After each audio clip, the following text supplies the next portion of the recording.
Hello అండి అందరికీ. Cutie ఏమేమి షాపింగ్ చేసింది చూపిస్తానని చెప్పాను కదండి.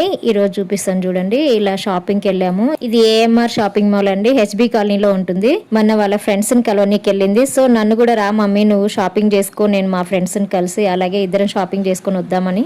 క్యూటీ చిన్నప్పుడు చేసే అల్లరి చేష్టలని నాకు జోక్ గుర్తొచ్చిందండి. ఆమె బర్త్డేకి ఏదైనా షాపింగ్ తీసుకెళ్ళామనుకో, ఫస్ట్ ఆమె బర్త్డే షాపింగ్ చేయను నేను. అక్కడ చీరలు ఏమైనా ఉంటాయి కదా, డ్రెస్సులు అవన్నీ చూస్తాను. అప్పుడు ఆమె ఏమనేదంటే, మమ్మీ నువ్వు ఫస్ట్ దేనికి వచ్చినావు, నువ్వు అది చూడు, అంతేగాని నువ్వు పిచ్చి పిచ్చివన్నీ చూడకు, నా కోసం వచ్చావు, నువ్వు నా షాపింగ్ మాత్రమే చెయ్యాలి, నువ్వు చీరలు డ్రెస్సులు ఏం తీసుకోవద్దు. డాడీ చూడు డాడీ ఇది ఏం చేస్తుందో, నువ్వు భయం పెట్టవా మమ్మీకి అని తిట్టేదనమాట. నాకైతే మస్తు నవ్వు వస్తుంది. ఇప్పుడు క్యూటీ ఇంత పెద్దదైపోయిందా, ఏమైనా కావాలంటే తీసుకో మమ్మీ అనే స్టేజ్కి వచ్చేసింది అనమాట. పిల్లలంటే అంతే కదండి, చిన్నప్పుడు అంత అల్లరి చేసేవాళ్ళు ఇప్పుడేమో అర్థం చేసుకొని చూసుకుంటూ ఉన్నారు. నాకైతే చాలా సంతోషం అనిపిస్తుంది. ఈ మాల్కి అయితే నేను ఫస్ట్ టైం వచ్చానండి. సో ఏమేమి తీసుకున్నాం అనేది మళ్ళీ నేను చూపిస్తాను.